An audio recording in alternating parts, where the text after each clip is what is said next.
బట్టి, నా నీతిని బట్టి యెహోవా నాకు ప్రతిఫలం ఇచ్చును. పాపం వల్ల వచ్చు జీతం మరణము, నీతి వల్ల వచ్చు జీతము ఆశీర్వాదం, ఘనత, మహిమ. పాపములో ఉన్నావా, నీకు దానికి జీతం ఉంది. పాపం వల్ల వచ్చు జీతము మరణము.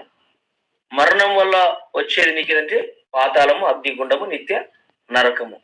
మరి నీతి కార్యముల వల్ల, నువ్వు నీతి పనులు చేయడం వల్ల నీకు వచ్చే ప్రతిఫలం ఏంటంటే పరలోక రాజ్యము, అందరిలో మంచి పేరు, దేవునిలో మంచి యథార్థత, ఇవన్నీ నీకు అనుగ్రహించబడతాయి.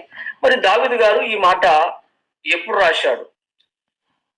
నా నీతిని బట్టి యెహోవా నాకు ప్రతిఫలం ఇచ్చును అని ఇక్కడ రాశాడు. ఈ కీర్తన ఎప్పుడు రాసిండు అంటే, ఏ సందర్భం రాసిండంటే, ఆయనను సౌలు గారు చంపబోతుండగా మరి దేవుడు తప్పిస్తున్న సందర్భంలో, నా నీతిని బట్టి నన్ను రక్షిస్తున్నావయ్యా, నా నీతిని బట్టి నన్ను కాపాడుతున్నావయ్యా, నా నీతిని బట్టి నాకు ప్రతిఫలం ఇస్తున్నావయ్యా అన్నట్టుగా మాట్లాడుతున్నాడు. ఆ మాట చూద్దాం. చూడండి, ఇక్కడ మనం జాగ్రత్తగా ఈ మాట చదివితే ఎక్కడ ఉంటదంటే, మీరు మొదటిగా 18వ కీర్తన చదివే ముందు మీద కొన్ని లైన్లు ఉన్నాయి చూడండి. ఎవరైనా 18వ కీర్తన చదివే ముందు మీద కొన్ని మాటలు కనబడుతున్నాయి మీకు. యెహోవా దాసుడైన దావీదు కీర్తన, అతను అందరి చేతిలో నుండి, సౌలు చేతిలో నుండి యెహోవా అతన్ని తప్పించిన దినమున దావీదు ఈ గీత వాక్యములను చెప్పి యెహోవాను స్తుతించి అతడు ఇట్లా నేను చాలు. ఎప్పుడు రాశాడు ఈ కీర్తన? నేను చదువుతున్నా చూడండి. యెహోవా దాసుడనైన దావీదు కీర్తన. ఇది దావీదు రాసిన కీర్తన. ఎప్పుడు రాశాడు? అతని శత్రులందరి చేతుల నుండి, ముఖ్యముగా సౌలు చేతుల నుండి యెహోవా అతన్ని తప్పించిన దినమున దావీదు రచించిన కీర్తన ఇది. అందుకే ఎందుకు రచించాడు దేవుడు దావీదును అంటే, ఆయన నీతిని బట్టి. నీ నీతే బైబిల్లో చాలా సందర్భంలో దేవుడు అంటాడు, నీ విశ్వాసం నేను రక్షిస్తుంది, నీ విశ్వాసం నేను కాపాడుతుంది, నీ విశ్వాసం నేను బలపడుతుంది, నీ విశ్వాసం నేను స్వస్థపరుస్తుంది అన్నట్టుగా ఇక్కడ దావీదు నీతి అంట తనను తన శత్రువు నుంచి రక్షించినట్టుగా, కాపాడబడినట్టుగా మనం చూస్తున్నాం. మరి ఏ సందర్భంలో ఏది జరిగింది? ఒక మాట ఒకసారి సమూయేలు గ్రంథకర్తల దగ్గరికి పోయి మరలా వస్తాం. ఎందుకంటే ఈ మాటకు మీకు ఆధారం కావాలి కాబట్టి. ఏ సందర్భంలో రాశాడు మనము ఒకసారి ధ్యానం చేసి వస్తాం. 1 సమూయేలు 24వ అధ్యాయం 8వ వచనం చదవగలరా ఎవరైనా? నేను చదువుతాను, కానీ మీకు అవకాశం ఇస్తే బాగుంటుందని నా ఉద్దేశం కలిగి ఉన్నాను. ఆ విషయాన్ని మీరు కొంచెం. అప్పుడు దావీదు బయలు వెళ్ళి, నా ఏలినవాడ రాజా అని సౌలు వెనుక నుండి కేక వేయగా, సౌలు వెనుక చూచెను. దావీదు నేల సాష్టాంగపడి నమస్కారము చేసి సౌలుతో ఇట్లా నేను, దావీదు నీకు కీడు చేయ ఉద్దేశించుచున్నాడని జనులు చెప్పిన మాటలు నీవెందుకు వినుచున్నావు? ఆలోచించుము. ఈ దినమున యెహోవా నిన్ను ఎలాగు గుహలో నా చేతికి అప్పగించెనో అది నీ కళ్ళార చూచితివే. కొందరు నిన్ను చంపుమని నాతో చెప్పినను నేను నీ యందు కనికరించి, ఇతడు యెహోవా చేత అభిషేకము నొందినవాడు గనుక నా ఏలిన వాణ్ణి చంపనని నేను చెప్పి తిని. నా తండ్రి చూడుము, ఇదిగో చూడుము, నిన్ను చంపక నీ వస్త్రపు చెంగు మాత్రమే కోసితిని గనుక నా వలన నీకు కీడు ఎంత మాత్రమును రాదనియు, నాలో తప్పిదము ఎంత మాత్రమును లేదనియు నీవు తెలుసుకునవచ్చును. నీ విషయమై నేను ఏ పాపమును చేయని వాడనై ఉండగా నీవు నా ప్రాణము తీయవలనని నన్ను తరుముచున్నావు. నీకు చాలు. సౌలు గారు ఎవరి ప్రాణం తీయడానికి పరుగులు తీస్తున్నాడంటే దావీదు గారి ప్రాణం తీయడానికి పరుగులు తీస్తున్నాడు. ఆ గుహలో దావీదు గారికి సౌలు దొరికాడు, చంపడానికి అవకాశం ఉంది. కానీ దావీదు గారు ఏ ఒక్కరికి కీడు తలపెట్టేవాడు కాడు. స్వాష్టంగా పడి అంటున్నాడు, ఒక దావీదు దేవుని హృదయానుసారుడు అయినప్పటికీ దుర్మార్గుడైన సౌలు కాళ్ళ మీద పడి సాష్టాంగ నమస్కారం చేసి చదివినాం కదా, పడి నన్ను నేను ఎందుకు చంపాలనుకుంటున్నావు, అసలు నన్ను ఎందుకు తరుముతున్నావు, నీకు నేను చేసిన కీడేంది అన్నట్టుగా మాట్లాడుతూ, నీ ప్రాణం తీయటకు నాకు 1/2 సెకండ్ చాలు, కానీ నిన్ను చంపమని అనేకులు నాకు చెప్తున్నారు, కానీ నేను చంపలేకపోతున్నాను. ఎందుకు తెలుసా? నిన్ను బట్టి కాదు, నీ మీద నా అభిషేకాన్ని బట్టి నేను చంపలేకపోతున్నాను. ఒక సందర్భంగా చూస్తే దావీదు పేరు చెప్తే అనేకులకు అడలు పుడుతుంది, అనేకులకు భయం పుడుతుంది. కానీ ఎందుకో మరి దావీదు గారు ఈ యొక్క అద్భుతమైన కీర్తనను రాసుకున్నాడు. దయచేసి ఆ సందర్భంలో రాయబడిన కీర్తననే ఈ యొక్క 18వ కీర్తన మనము కీర్తన గ్రంథం చూస్తున్నాం. రండి ఆడికొచ్చి ఆ కొన్ని మాటలు ధ్యానం చేసుకొని మనం ముందుకు సాగిపోదాం. ఎందుకంటే అది మీకు రిఫర్ చేయాలి కాబట్టి నేను నా వచనాలు చూపించినాను. మీరు గుర్తుపెట్టుకోండి. అంటే సందర్భంలో ప్రతి విషయం మీకు తెలిసి ఉంటే బాగుంటుందని నోటి మ్యాట మీద చెప్పే కొద్ది రిఫరెన్స్ ఆధారంగా మాట్లాడితే మీకు ఎప్పుడైనా ఉపయోగపడుతుంది. దేవుడు మేము జ్ఞాపకం చేసుకుంటాను నా ఉద్దేశం. 18వ వచనములో అధ్యాయంలో 1వ వచనం చదువుతున్నాను, చూడండి. యెహోవా నా బలమా, నేను నిన్ను ప్రేమించుచున్నాను. ఇది అద్భుతమైన మాట. ఎందుకు దేవుడు తప్పించున్నాడంటే ప్రేమించు వారిని ఆయన తప్పిస్తాడు. గుర్తుపెట్టుకోండి. ఈ ప్రేమ ఇప్పుడు మీ అందరిలో చూడండి, జాగ్రత్త గుర్తుపెట్టుకోండి. ప్రేమ అనేక దోషంలో కప్పునట్టుగా ఈరోజు నీ మీద నా మీద నాకు నీకు ఒక ప్రేమ ఉంటే నేను ఎంత నిన్ను గద్దించినా అది నీకు స్వీకరించుకుంటావు. ఒకవేళ నేను గనక నీకు నచ్చలేను అనుకో, నేను ఎంత మంచిగా మాట్లాడినా నేను ఏం చేసినా నాలో లోపాలే వెతుకుతావు తప్ప నాలో మంచి అయితే నీకు కనబడదు. మొదటిగా నీకు నేను నచ్చాలి, నువ్వైనా నాకు నచ్చాలి. ఒకవేళ నేను నీకు నచ్చలేను అనుకో, నా మీద నీకు ప్రేమ లేదు అనుకో, నేను ఎంత మంచి వాక్యం చెప్పు, నేను ఎంత మంచిగా ప్రేమించని, నీ గురించి నేను ఎంత పోరాటం చేయని, నాలో నీకు కనబడది ఒక డాగు మచ్చనే కనబడుతుంది. ఎందుకు అంటే అది నీ ప్రాబ్లం. ఎందుకంటే నీకు నేను నచ్చట్లేదు. ఈ రోజు ప్రపంచం అంతా యేసుప్రభు నచ్చలేడు. ఎందుకంటే యేసుప్రభు నచ్చనంతనే ఆయన చేసే అద్భుతాలు ఆశ్చర్యకాలు ఎవరికి నచ్చట్లా. ఆయనే గనక నీకు నచ్చితే ఆయన చేసే ప్రతి కార్యము నీకు ఇష్టపూర్వకంగా ఉంటుంది. కాబట్టి చాలా మంది చూడండి, కొందరికి ఎందుకు నచ్చదంటే ప్రాబ్లం వాళ్ళలో ఉంటది.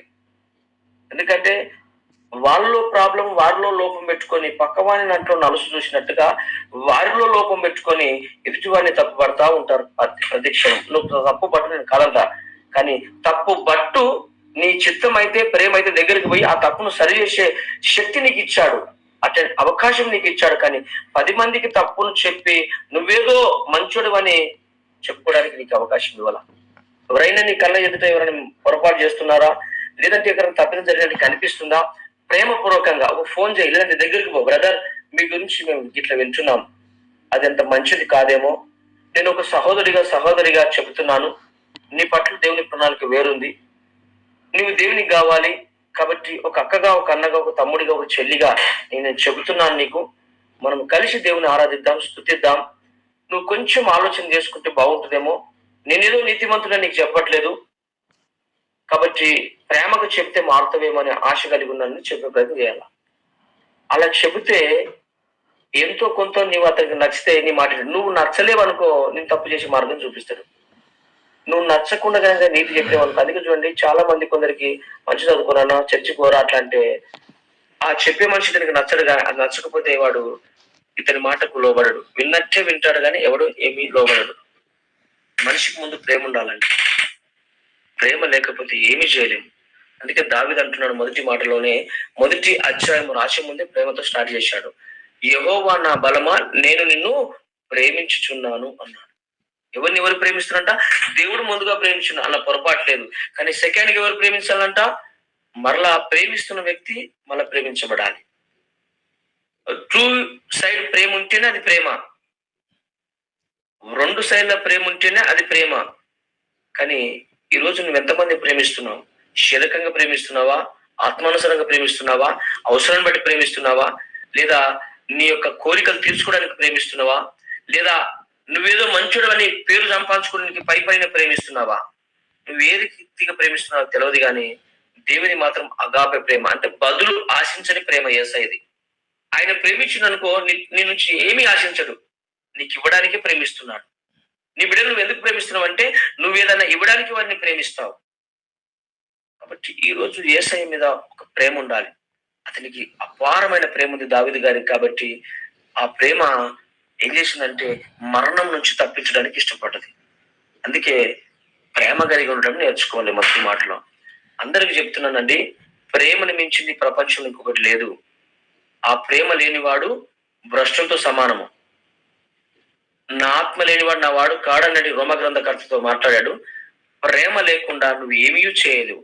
నేను అంటున్నాను, పగతో తన కడప దాటలేవు. గుర్తుపెట్టుకోండి, కడపతో పగ కడపలు పెట్టుకొని కడప దాటలేవు, కానీ ప్రేమతో తన ఇల్లంతా తిరగగలవు, తన మనుషులంతా ఆకర్షించుకోగలవు. ప్రేమ నిన్ను ఎక్కడి వరకైనా నడిపించగలదండి, పరలోకం దాకా నడిపించగలదు. ప్రేమకు అంత పౌరుగా. ప్రేమ అనేది 2 పదాలు కానీ అలా బహుశక్తిమైన బలం ఉందండి.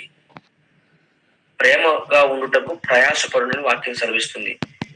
ప్రేమ ఉంటది అందరితో. ఏ ప్రేమ ఉంటది అంటే, నన్ను ప్రేమించువానే ప్రేమించదను, నా అమ్మనే ప్రేమించదను, నా ప్రియునే ప్రేమించదను, నా బంధువులనే ప్రేమించదను, అవతల కూడా సాధారణంగా నాకు సంబంధం లేనట్టుగా కొందరు ఉంటారు. కొందరికి ప్రేమ చూడండి ఎలా ఉంటదంటే, తను ప్రేమించిన వారినే ప్రేమించుకుంటూ పోతా ఉంటారు. నా బిడ్డనే ప్రేమిస్తాను, నా కొడలనే ప్రేమిస్తాను, నా రక్తాన్ని ప్రేమిస్తాను అంటారు. నేను అంటాను, వారిలో ఉన్నది ఏ రక్తం అంటే, సాక్షాత్తు ఈ లూసిఫర్ రక్తము నరనరాల్లో సాగుతున్నది. అది దేవుని రక్తం ఉన్నవారు ఏంటంటే మొదటిగా ప్రేమించాల్సిన ఎవరు తెలుసా? శత్రువును ప్రేమించేది దేవుని రక్తం. తన్ను తాను ప్రేమిస్తే నీకు ప్రయోజనం ఏమీ లేదండి. మత్తయిలో ఉంటుంది చదువుకున్న తర్వాత. మీకు యోహాను సువార్త 1:4-13-14 చదువుకున్న తర్వాత ఏమంటుందంటే, నిన్ను ప్రేమించే వారిని ప్రేమించడం కాదంట్లా, కానీ అలాగే ప్రేమ లేని వారి ఈ ప్రపంచంలో ఎంతో మంది ఉన్నారు. తల్లి ప్రేమ లేనివారు, స్నేహం ప్రేమ లేనివారు, దేవుని ప్రేమ లేనివారు, ఎవరికి ఏ ప్రేమ లేని వారు ఉన్నారు. ఆ ప్రేమను పంచడానికి భూమి మీద నిన్ను పంపాడు. అందుకే అనేకులకు ప్రేమ పంచే బిడ్డలుగా మనం అందరం ముందుము గాక. 3వ వచనం చదువుతున్నాను చూడండి. 3వ వచనము, కీర్తనీయుడైన యెహోవాకు నేను మొర్రపెట్టగా ఆయన నా శత్రులందరి చేతుల నుండి నన్ను రక్షించును. చూడండి ఏమన్నాడు? దేవుని కీర్తించాలి, ఆరాధించాలి, స్తుతించాలి. అప్పుడు ఆ కీర్తనీయుడైన దేవుడు ఆపదలో, ఆయాసంలో, కష్టంలో, బాధలో నిన్ను విడిపించడానికి సమర్థుడైన దేవుడు. అది నువ్వు నమ్మాలి. కూర్చొని నన్ను రక్షిస్తావా ప్రభువా, కాపాడుతావా అంటే నేను అస్సలు రక్షించడు. నువ్వు ఆయనకు స్తుతులు, ఆరోపణలు, నీ త్యాగమును అర్పించాలి. ఆయన కొరకు టైములు కేటాయించాలి. ఆయన కొరకు నువ్వు విలువ చెల్లించాలి. ఆయన కొరకు నువ్వు వెతుకులాడాలి. అప్పుడే ఆయన నిన్ను రక్షిస్తాడు, కాపాడుతాడు. నువ్వేది చేయకుండా, ఏమి చేయకుండా నువ్వు నన్ను కాపాడు ప్రభువా, కాపాడని నీకు అవసరం ఉన్నప్పుడు నీ చేతి గుద్దుకుంటే సరిపోదు. నువ్వు ప్రతి క్షణము ఆయన సన్నిధానంలో కనబడాలి. ఆయన ఆత్మలో నువ్వు కనబడాలి. అప్పుడే నేను దేవుడు కరుణిస్తాడు, కాపాడతాడు. కొందరు అంటారు, ఎందుకు నన్ను దేవుడు చూస్తున్నాడా, ఈ ఆజ్ఞల నుంచి ఎందుకు తప్పించలేడు, ఆయన అంత అంతర్యామి కదా, అన్ని చూస్తున్న దేవుడు కదా, ఇప్పుడు ఇది జరుగుతుంటే ఆయనకు ముందు తెలుసు కదా, ఎందుకు తప్పించలేకపోయాడంటే, నువ్వు చేసే నీతి ఎలా ఉందో ఒకసారి జ్ఞాపకం చేసుకో. మరి నీకు ఎంత ప్రేమ ఉందో యేసుప్రభు మీద ఒకసారి జ్ఞాపకం చేసుకో. నువ్వు ఎంత దేవునికి ఇష్టానుసారంగా బ్రతుకుతున్నావు జ్ఞాపకం చేసుకో. ఎంత నీ ఆత్మ దేవునితో లింక్ అప్ అయిందో ఒకసారి జ్ఞాపకం చేసుకో. ఎంత దేవుని కొరకు నువ్వు పోరాటం చేస్తున్నావు ఈ భూమి మీద ఒకసారి జ్ఞాపకం చేసుకో. ఆ విషయానికి వస్తే నువ్వేం చేయట్లా దేవునికి. కానీ దేవుడు లేడా, ఇంత కానుకలు ఇస్తున్నావు, ఇంత ఏం చేస్తున్నావు, నువ్వు దేవుని కొరకు ఏం సమర్పణ చేస్తున్నావు? నీ యొక్క సమయాన్ని ఏదైనా దేవునికి ఇస్తలా, నువ్వు సంపాదించిన రూపాయి ఏదైనా దేవునికి ఇవ్వట్లా, అంతెందుకు నీ పిల్లలతో కూర్చుని ఏదైనా యేసుప్రభు కొరకు, మందిరం కొరకు చెప్పట్లా. నువ్వేం చేస్తావు నాన్న అంటే ఏమి నీ నుంచి ఏం అవుతలేదు విధంగా. ఎందుకు అవుతలేదు అంటే నీకు దేవుని మీద ప్రేమ లేదు. ఫస్ట్ దేవుని మీద ఉన్నంత, నీ భర్త మీద, నీ పిల్లల మీద, నీ యొక్క చుట్టాల మీద ఉన్నంత ప్రేమ దేవుని మీద నీకు లేదు. ఎందుకు లేదంటే బైబిల్ ఒక మాట ఉంటుంది తెలుసా? మత్తయి సువార్త చదవండి ఒకసారి. నీకు అది కావాలి, ఇది కావాలి ప్రాణం చేస్తున్నావు కదా. ఎవరో ఒక వాట్సాప్ లో స్టేటస్ అది పెట్టిరు, గ్రూప్ లో ఎవరో పెట్టిరు. అది నేను రిలేషన్ పెట్టిండా, శ్యామన పెట్టిండా నాకు తెలియదు, కానీ ఒక మాట పెట్టిరు నేను గ్రూప్ లో. ఎవరు పెట్టిరు అది? ఎలేషన్ పెట్టాడు. ఏం పెట్టాడు? ఏం పెట్టిన ఎలేషన్ గుర్తుంది? అది అదేం పెట్టింది ఆయన అంటే, నాకు అది కావాలి, ఇది కావాలి, ప్రభుని అడగొద్దు అన్నాడు కదా. దానికి రిఫరెన్స్ ఇస్తాను చూడన్న. మత్తయి సువార్తలో చూడండి, దానికి దీనికి ఉదాహరణంగా చూడండి ఒకసారి. మత్తయి సువార్త 6వ అధ్యాయము. త్వరగా సమయం చూస్తే భయం అవుతున్నది, ఆత్మనేమో రేపుతున్నది. ఏం చేస్తాం? దేవునికి మహిమ కలుగును గాక. త్వరగా మత్తయి సువార్త తెద్దాం. ఆ మాట చదివి మనం ఒక మాట ఉందండి, ఆ మాట చదివి మనం జాగ్రత్తగా 6 తీసిరా. 6వ అధ్యాయంలో ఈ 8వ వచనంలో ఒక మాట ఉంటుంది చూడండి. మీరు వారి వలె ఉండకుడి, మీరు మీ తండ్రిని అడగక మునిపే మీకు అక్కరగా ఉన్నవేవో ఆయనకు తెలియను. చాలు. ఏమని రాయబడిందిరా? మనకి ఏది అవసరమో ముందు ఎవరికి తెలుసంట? ఈరోజు నీకు కారు కావాలన్నా, నీకు సంతానం కావాలన్నా, లేకపోతే ఇంకేదైనా మంచి గృహమా, లేదన్నా ఇంకా ఏది కావాలన్నా అది ముందుగా ఎవరికి తెలుసంట? దేవునికి తెలుసు. అది చక్కగా ఉంది చూడండి. అక్కడ ఏమని రాయబడిందంటే మీకు అక్కరగా ఉన్నదేదో ఆయనకు తెలియను. నీ బిడ్డలకు ఏం కావాలో నీకు తెలుసు, ఒక తల్లిగా తండ్రిగా. కానీ ఆయన బిడ్డలమైన మనకి ఏం కావాలో ఆయనకు తెలుసు అంట. కాబట్టి నేను అంటున్నాను, మరి ఏం చేస్తే వస్తుందంటే ఆయన అన్నాడు ఇక్కడ 31వ వచనంలో, 31లో, కాబట్టి ఏమి తిందుమో, ఏమి త్రాగుదుమో, ఏమి ధరించుకుందుమో అని చింతింపకుడి, అన్యజనులు వీటన్నిటిని విషయమై విచారితురు. ఇవన్నీ మీకు కావాలనని మీ పరలోకపు తండ్రికి తెలియను. కాబట్టి మీరు ఆయన రాజ్యము నీతిని మొదట వెతుకుడి, అప్పుడు అన్ని మీకు అనుగ్రహించబడు. ఏం చేసి వస్తాయండి ఇవన్నీ? ఆయన నీతిని, రాజ్యాన్ని వెతుకుతే అప్పుడు ఇవన్నీ మనకు మనకి ఏవేవి అవసరమో అవన్నీ వద్దనుకుని వచ్చి నీ మూతలో పడిపోతాయంట. స్తోత్రం చెప్పగలరా? నాకు అది కావాలి ప్రభువా, ఇవి కావాలి ప్రభువా. నీకు ఏది కాదు చెల్లా, నువ్వు అడుగుతున్నది ఎందుకు తెలుసా? నీ సుఖభోగాల కొరకే, నీ బిల్డప్ కొరకే, నీ యొక్క అతిశయం కొరకే. ఇప్పుడు కొడుకు కావాలి ప్రభు అని ప్రాణం చేసినప్పుడు కొడుకు ఎత్తుకొని చర్చకొచ్చినావు? రావు. నువ్వెందుకు వస్తావు? 3 ఏళ్ళు కాగానే మనకి స్కూల్ తెచ్చుకుంటావు. అయ్యా టికెట్ లేదా, నీకు సకర్ లేదా, పోరుడు అట్లా గాలికి తిరుగుతున్నాడు, వాడిని చదివేవా, 50,000 కడతావు. అని పేరు కింద 10 రూపాయలు ఎప్పుడన్నా దేవునికి ఇచ్చినావు? చెంప మీద వచ్చినట్టు అనిపిస్తుంది కదా కొందరికి. వాని కొరకు 3 ఏళ్ళకు 40,000-50,000 ఫీజు కడుతున్నావు, డ్రెస్సులు తెస్తావు. వాడు పుట్టినందుకు ఇంత ప్రాణం చేసి దేవుడు అనుగ్రహించినందుకు ఒక్క వాడి చేతి మీద తీసుకుపోయి, అరే నీ కొరకు అప్పుడు నేను ప్రాణం చేసిన అని ఎప్పుడైనా దొరికొచ్చినట్టున్నదా? జిందగీ మీ నయో తపర. మళ్ళా ప్రార్థనలు ఇవి ఎంతవరకు పోతాయి పరలోకం ఒకసారి ఆలోచించుకోండి. ఎప్పుడైనా నీ బిడ్డను ప్రభు సన్నిధికి నడిపించగలిగావా? ఎందుకు నువ్వైనా నడిపించగలిగావు ఎప్పుడన్నా? అప్పుడు ఎందుకంటే ఆ ఆత్మ మనలో లేదు. దయచేసి చెప్తున్నా, గుర్తుపెట్టుకోండి. మీరు యథార్థముగా నీ బిడ్డలను నీ సన్నిధికి తీసుకొచ్చి నీ బిడ్డల కొరకు నువ్వు ప్రార్థించాలి. నీ బిడ్డల కొరకు లోకం ఎన్నో సంపాదిస్తున్నావు, కానీ సమస్తాన్ని సమకూర్చి దేవుని మాత్రం నువ్వు పరిచయం చేయలేకపోతున్నావు. అందుకే నీకు ఏది కావాలో ఎవరు తెలుసంట?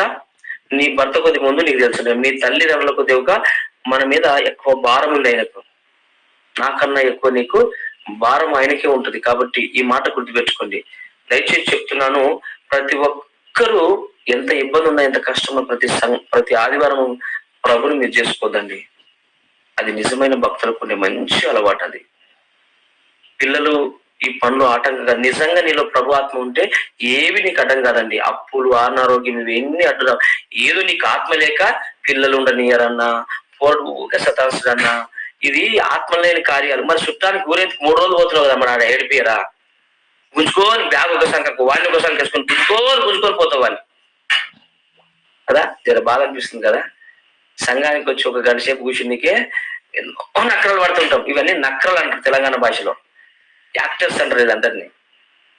కాబట్టి కొంచెం ఇబ్బందిగా ఉంటది. కాబట్టి దయచేసి చెప్తున్నాను.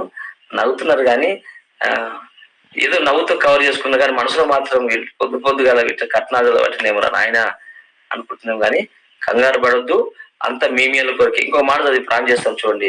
6వ వచనం చదవగలరు ఎవరైనా? కీర్తన గ్రంథకర్తల నుంచి 18:6 చివరి మాట ఇది. చదువుకొని ఒక అద్భుతమైన మాట మీకు చూపించి నేను ముగిస్తాను. సమయము 6:14 అవుతుంది. ఒక 2-3 నిమిషాలు ముగించే అవకాశం ఉందంటవా? 18:6 చదువుతున్నాను. నా దేవునికి ప్రార్థన చేసి తిని. జాగ్రత్త గుర్తుపెట్టుకుని ఫ్రెండ్స్, నా శ్రమలో నేను యెహోవాకు మొరపెట్టి తిని, నా దేవునికి ప్రార్థన చేసి తిని, ఆయన తన ఆలయములో ఆలకించి నా ప్రార్థనను అంగీకరించును. నా మొర ఆయన సన్నిధిని చేరి ఆయన చెవులను వచ్చాను. చూడండి, జాగ్రత్త గుర్తుపెట్టుకోండి. ఎక్కడ ఆలకించాడంట? మీరు జాగ్రత్త గుర్తుపెట్టుకోండి. సంఘానికి వచ్చి మీరు ప్రార్థిస్తే ఆయన ఎక్కడ ఉంటాడంట? ఆవరణంలోనే ఉంటాడంట. స్తోత్రం చెప్పగలరా? ఎక్కడ ఉంటాడంట? నీ కుడి పక్కన నిలబడి నీవు చేసే ప్రార్థన వింటాడంట. చర్చిలోకి వచ్చి నువ్వు ఎప్పుడు వస్తావు మరి? కాన్ఫరెన్స్ టైంలో వస్తావు. నువ్వు ఎప్పుడు వస్తావు మరి? ముందుకు వచ్చేప్పుడన్నా, ప్రభువా నా కొద్ది ముందుగా వచ్చిన ప్రభువా నా ప్రార్థన ఆలకించయ్యా అని యథార్థంగా ఇప్పుడు ముందు వచ్చి ప్రార్థించిన దినాలు మీ చరిత్రలో ఉన్నాయా? ఉంటే మీ డైరీలో రాసి పెట్టుకొని, దరిదాపులు కానీ పెళ్లికి 4 రోజుల ముందు పోతావు, పండుగకు 3 రోజుల ముందు పోతావు, చర్చికి ఒక 10 నిమిషాలు ముందు రావు. ఎందుకంటే నీకు దురాత్మ కొద్ది ఒక పరిశుధాత్మ నీ మీద లేనే లేదు. మీరు నిజంగా చెప్పుకోండి, పండుగకి ఎన్ని రోజుల ముందు పోతారు మీరు? పోయి మనం పని చేస్తారా? మీ అమ్మకు సహకరిస్తారా? చెప్పండి. నైట్ వేసుకొని కిందికి మీదికి అటు ఇటు ఇటు తిరిగి తిరిగి మీ అమ్మ కష్టపడి, వీళ్ళ అమ్మలకు కొంచెము జర సైకో ఉంటుంది వాళ్ళకు. ఈ బిడ్డ మీద ఏం ప్రేమ ఉంటుంది? ఎందుకంటే నీకో బిడ్డ ఉన్నది కాదంటే ఏ ప్రేమకు ఆ ప్రేమను చూపెట్టాలండి. బంగాళంతో చేసి చెప్పడని పడుకునేవాడు పక్కన పెట్టుకొని పడుకుంటామేట. దీపాన్ని ఇంటికి వెలిగిస్తే ముద్దు పెట్టుకుంటామేట దీపాన్ని. దానికి దేనికైనా లిమిటెడ్ ఉంటుంది. నేను చాలాసార్లు చెప్తాను, మీరు జాగ్రత్తగా మీ అమ్మగారింట్లోకి పోయినప్పుడు మీ అమ్మకు సహకరించండి. ఎందుకంటే ఆమె ముసలితనానికి వచ్చింది కాబట్టి మీరేదో నన్ను చూడు, నా అందాన్ని చూడండి అక్కడిక్కడ తిరగకండి. ఇంటికి పోయి అమ్మ ఆరోగ్యాన్ని చూసుకోండి, అమ్మ నువ్వు 4 రోజులు కూర్చో తల్లి, నేను నీకు సేవ చేస్తానని ఆ సేవ చేసే భాగ్యము మీరు పొందుకోండి. వీళ్ళకి ముసలితనానికి కుసుమగా చచ్చినట్టు వాళ్ళకి కాళ్ళు అంటా పెట్టలేరు వాళ్ళు. నువ్వు కూర్చో నా బిడ్డ వచ్చింది ఇట్లా ఎగిరెగిరి ముసలితనానికి ఎగిరెగిరి పడతారు వాళ్ళు అని అంటాను. అది పైత్యం అంట. నువ్వేం చేయాలి తెలుసా? అమ్మా నేను నీకు చేసే భాగ్యము, ఇక్కడ నేను 20 ఏళ్ళ వరకు నన్ను సాదావు, అమ్మగారికి తోలిచ్చావు, నా అత్తగారికి తోలిచ్చావమ్మా, అన్నా వదినా నీకేం చేస్తున్నావు నాకు తెలియదు కానీ నా ప్రేమ కలిగి అని నువ్వు ప్రేమగా నీ తల్లిని సాదాలి. నీ ప్రేమను చూసి నీ యొక్క అన్న భార్య, ఓహో నా అమ్మగారికి నేను ఇలాగే చేయాలి కదా, నిన్ను చూసి ఆ ప్రేమను పొందుకోవాలి. ఆ పక్క ఆడపడుచులందరూ నేర్చుకోవాలి. అట్లా నువ్వు ప్రేమ కలిగి నీ తల్లితో ఉండాలి. ఎందుకంటే నిన్ను కన్నది, నిన్ను పెంచింది, నిన్ను పోషించింది, నిన్ను పెళ్లి చేసి ఒక మంచి ఉన్నోనికి ఇచ్చింది, ఒక ఆస్తి పరునికి నిన్ను ఇచ్చింది. ఎంత తిప్పలపడదండి. నువ్వు అమ్మగారింటికి పోయినప్పుడు 3 రోజులు ప్రేమ కలిగి నీ అమ్మను కూర్చుని పెట్టి సాదాలి, ఆ బట్టలు విండాలి, ప్రేమ కలిగి చేయాలా. అది ఎంత ప్రేమ అండి.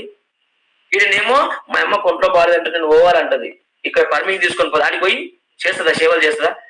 అసలు చేపించుకుంటుందా సేవలు పోయి? అది మంచిది కాదండి. ఆయుష్ పోసుకొని నువ్వు పెరగాలి అంటే నీ తండ్రిని సన్మానించుకొని వాక్యం సెలవిస్తా ఉంది. జాగ్రత్తలు పెట్టుకోవాలండి. నీ తండ్రిని దుఃఖ పెట్టొద్దు. నేను 20 ఏళ్ళు సాధారు, కష్టపడ్డారు, నీ కొరకు లక్షలు అప్పు చేసి నేను ఒక ఇంటికి ఎత్తిచ్చారు. ఆ అప్పు మర్చిపోయి నీ సుఖాన్ని కోరుతున్నారు. అప్పుడు నేను అంటున్నాను, నువ్వు మరలా ఇంటికి పోయినప్పుడు నీ తల్లిని కూర్చుని పెట్టి నువ్వు సాధాలి. నీకు అవకాశం దొరకదు మరలా. ఆ దొరికిన 2 రోజులే చాలండి. నువ్వు ప్రేమగా నీ తల్లిని చూసుకోవాలి. అది మంచిదండి. కన్న రుణం నువ్వు తీర్చుకోవాలి. ఎందుకంటే పురుషులకు అంత ప్రేమ ఉండదు. భార్య రాగానే తల్లిని ఒక పరాయి దాన్ని చూసినట్టు చూస్తూ ఉంటారు, ఎంతో ఇబ్బంది పెడతా ఉంటారు. నేను అంటాను, నువ్వు ప్రేమ కలిగి ఉండాలా, నువ్వు మంచిగా ఉండాలా. ఎందుకు తెలుసా? నువ్వు చేసే ప్రతి ప్రార్థన దేవుడు వినాలంటే నీ మందిరంలో ఎక్కడ ఉంటాడంట? నీ కుడి పక్కనే ఉంటాడంట. అది మంచిగా రాయబడించున్న మాట మరొకసారి చదువుతున్నాను. నా శ్రమలు నేను యెహోవాకు మొరపెట్టి తిని నా దేవునికి ప్రార్థన చేసి తిని ఆయన తన ఆలయములో ఎక్కడ ఉంటాడంట దేవుడు? సండే రోజు వచ్చి ఎక్కడ ఉంటాడంట? కొందరు అంటారు కదా, మన కొద్ది ముందుగా దేవుడు వస్తారన్నమాట. కొందరు ఎవడు చూసిండు యుక్త మాటలు ఇవన్నీ అని కొందరు అనుకుంటారు. కానీ వాక్యం సెలవిస్తుంది, ఆయన మన కొద్ది ముందుగా మందిరంలో వచ్చి కూర్చొని మన పక్కకుంటాడంట. ఆయన తన ఆలయములో ఆలకించిన ప్రార్థన అంగీకరించడం రాయబడింది. ఖచ్చితంగా దేవుడిని కొద్ది ముందుగా వస్తాడండి మందిరానికి. ఆయన ఆత్మ సరిపోయిన దేవుడు నీ కంటి కనబడు. ఆయన వచ్చి నీ కుడి పక్కనే కూర్చుంటాడు. నువ్వు చేసే ప్రతి ప్రార్థన వింటాడు. నువ్వు చేసే ప్రతి మొరను ఆలకిస్తాడు ఆయన. జాగ్రత్తగా సహోదరా జ్ఞాపకం చేసుకో. నువ్వు అంత ఆశమాషిగా ఆలోచన చేయకు. పరుగులది మందిరానికి, ప్రభు కొరకు పరుగులది. నీ కుటుంబాన్ని క్షేమం కలిగి ఉండు. నీ అత్తమామను గౌరవించు, ప్రేమించు. నీ తండ్రికి రుణపడి ఉండు. ఎందుకు తెలుసా? వాళ్ళంతా చేసిన నా ఆయుష్ పోసుకుని నిండు 100 ఏళ్ళు బ్రతుకు అని ఆ ఆశీర్వాదం నీకు రావాలంటే, నువ్వు నిండు 100 ఏళ్ళు బ్రతకాలంటే, ఆయుష్ పొడిగించబడాలి అంటే నీ తండ్రిని సన్మానించమని వాక్యం సెలవిస్తా ఉంది. పెద్దలను గౌరవించమని వాక్యం సెలవిస్తా ఉంది. పెద్దవారికి లోబడి ఉండమని వాక్యం సెలవిస్తా ఉంది. కాబట్టి ఈ రోజు నువ్వు అతిశయపడక వారిని బట్టి నువ్వు ఆనందపడు, సంతోషపడు. అందుకే ఆయన అన్నాడు, నా మొర ఆయన సన్నిధికి చేరి ఆయన చెవులను జొచ్చును అని స్పష్టంగా రాయబడింది. ఈరోజు మనం చేసే ప్రార్థన, నీతిగల ప్రార్థన దేవుడు ఖచ్చితంగా వింటాడు, ప్రతిఫలం ఇస్తాడు. అందుకే ఈ నీతిని గురించి ఒక మాట చెప్పాడు. తిమోతికి రాసిన పత్రిక ఒక మాట చదవండి. చూడండి, అక్కడ ఒక మాట ఉంటది. 4-7 ఎవరైనా చదవగలరా? 4-7 చదివితే ప్రార్థన చేస్తాను. ఈ నీతిని గురించి ఒక మాట అక్కడ పౌలు తిమోతికి రాశాడు ఒక మాట. అదొక మాట చదవండి ఒకసారి ఎవరైనా. 4:7 4-7 మొదటి తిమోతి 4:7 రెండవ తిమోతి రైట్. ఓకే. మంచి పోరాటము పోరాడి తిని, నా పరుగు కడముట్టించి తిని, విశ్వాసము కాపాడుకొంటిని, ఇక మీదట నా కొరకు నీతి కిరీటము ఉంచబడి ఉన్నది. ఆ దినమందు నీతి గల న్యాయాధిపతి అయిన ప్రభువు అది నాకు మాత్రమే కాకుండా తన ప్రత్యక్షతను అపేక్షించు వారికి అందరికి అనుగ్రహించును. దేవునికి స్తోత్రం, హల్లెలూయా. ఏమని రాయబడింది? ఇక మీదట నా కొరకు నీతి కిరీటం ఉంచబడి ఉన్నది. ఇక మీదట నువ్వు నీతి పనులు చేస్తే, ఆ పౌలు గారు తిమోతికి చెప్తున్నాడు, ఈ దినమందు నీతి గల న్యాయపతి అయిన ప్రభు అది నాకు మాత్రమే కాదు మనందరికీ అనుగ్రహించును గాక అన్నాడు. నీతి కార్యాలు చేయడానికి మనం ఇష్టపడదాం, నీతిగా బ్రతుకుదాం. అనేకులకు నీతిని ప్రభువైన యేసుక్రీస్తు ఆ నీతి గల ప్రేమను మనం పంచువారుగా ఉండాలి. జాగ్రత్త గుర్తుపెట్టుకోండి, మందిరంలో దేవుడు ఎక్కడ ఉంటాడంట? మన పక్కకే ఉంటాడంట. నమ్మాలి అది. ఎందందు వెతికినా ఎందుకు కానరాడే అని అటు ఇటు దిక్కులు చూసి ఫోన్లు మాట్లాడకు. ప్రభు నీ పక్కకే నిలిచి ఉంటాడు, కానీ నీకు కనబడడు. అందుకే అన్నాడు, ఆత్మలు చూసే దేవుడు కనబడతాడు. అందుకే ఆయన అన్నాడు, ఆత్మతో సత్యముతో నన్ను ఆరాధన చేయమంటు. కొందరు చేస్తే బాబువా అంటారు. కొందరు కళ్ళు మూసుకొని నిన్ను తలచి అని యథార్థంగా మార్పుచ్చి నీకు స్క్రీన్ కనబడుతున్నాడు. ఆయన దేవదూత వల్ల నీకు కనబడతా ఉంటాడు. అప్పుడు నీ ఆత్మను కమ్ముకుంటుంది, పరిశుద్ధాత్మ నీ మీద దిగి వస్తుంది. ఇట్లా మనం ఏం చేస్తామంటే ఇట్లా చూసుకుంటా, అట్లా చేసుకుంటా, అట్లా చేసుకుంటా, ఇట్లా చూసుకుంటా. రాగురా ఫోన్ ఎప్పటికి వస్తుంది, పాట వాడి వస్తుంది. రాగురా వాక్యం మాస్టర్ గారు తీసుకోగానే మనం జంపు ఇడికేంటి వస్తుంది కథ. అంతే కదా మన వైఖరి అంట. జాగ్రత్త గుర్తుపెట్టుకోవాలి. యథార్థంగా నీతి గల కార్యం నీకు జరగాలంటే, ఆయన తప్పించాలంటే ఆదివారం ప్రభు నీ పక్కనే కూర్చుంటాడు. ఆ విషయం మర్చిపోకు. ఈ విషయం నువ్వు గ్రహిస్తే దేవుడిని దీవించును గాక. మంచిది. అనారోగ్యాల కొరకు ఎవరైనా చిన్న మాట ప్రార్థించగలరా? ఎవరైనా చిన్న మాట ప్రార్థన, నేను ఆశీర్వాదం ఇస్తాను. ఎవరైనా ప్రార్థన చేయని వారు ఎవరైనా ఇప్పుడు గ్రూప్ లో ఉంటే, కొందరికి బలహీనత ఉన్నది. స్తోత్రం పరిశుద్ధుడ మహోన్నతుడ గణుడైన తండ్రి, జీవం గల దేవ తండ్రి, ఉదయకాల సమయంలో తండ్రి అయ్యా ఈ రీతిగా నేను మేము ప్రార్థించడానికి ఇచ్చిన అవకాశాన్ని బట్టి మీకే స్తుతులు, స్తోత్రాలు, వందనాలు తండ్రి. దేవునాయన మా సంఘాల్లో తండ్రి ఎవరైతే అనారోగ్యం గుండా వెళ్తున్నారు తండ్రి, వారిని ముట్టి స్వస్థపరచండి. గాయపనాశంతో ముట్టి సంపూర్ణ స్వస్థతను విడుదల దయచేయండి. గొప్ప చూపు కనికరించమని ప్రార్థిస్తుంటున్నాం తండ్రి. ఇదిగో నాయన ఇప్పటి వరకు నాయన తండ్రి మా దైవచేవుని మీ దాసు ద్వారా నాయన మీరే మాతో సూటిగా స్పష్టంగా మాట్లాడినారు. ఎంతో లోతైన విషయాలు, విలువైన విషయాలు మేము తెలుసుకొని ఉన్నాం తండ్రి. విన్నటువంటి విషయాలు నాయన మా హృదయాల్లో బయలుపరుచుకొని అయ్యా ఇంకా ముందు నాయన మేము తండ్రి అయ్యా మీ వాక్యానుసారమైన జీవితం నాయన జీవించుటకు నాయన కృపను అనుగ్రహించి తండ్రి ఈ రోజులంతా తండ్రి మీరు ఇట్లా చాటున మా ప్రయాణాల్లో పనులు నాయన ఎక్కడైతే మీ బిడ్డలందరూ వెళ్తున్నారు తండ్రి, అయా క్షేమాన్ని మీరు దయచేయమని, ఆయన మీ దాసులు వారి కుటుంబానికి జ్ఞాపకం చేసుకుని క్షేమాన్ని దయచేయమని ప్రార్థిస్తుంటున్నాం. గొప్ప చూపాన్ని కనికరించండి తండ్రి. అయా తండ్రి ఇంకెవరైతే నాయన ఎవరెవరు అయా అనారోగ్యం కూడా వెళ్తున్నారో వారందరినీ పేరు పేరున జ్ఞాపకం చేసుకోమని, ఈ గాయపడినతో ముట్టి స్వస్థపరిచి దీవించి ఆశీర్వదించి మంచి ఆరోగ్యం దయచేయమని నన్ను నేను తగ్గించుకొని మీ ఘనమైన నామాన్ని హెచ్చిస్తూ యేసుక్రీస్తు అతి పరిశుద్ధ నామంలో వారికి ప్రార్థించి స్తుతించి అడిగి పెట్టుకున్నాం పరమ తండ్రి. ఆమేన్. దేవుని ప్రేమ, కుమారుడైన యేసుక్రీస్తు కృప, పరిశుద్ధాత్మ విశ్వాసమును ఇప్పుడు ఎల్లప్పుడూ ఈ దినమంతయు మనకు తోడై ఉండును గాక. ఆమేన్. ఆమేన్.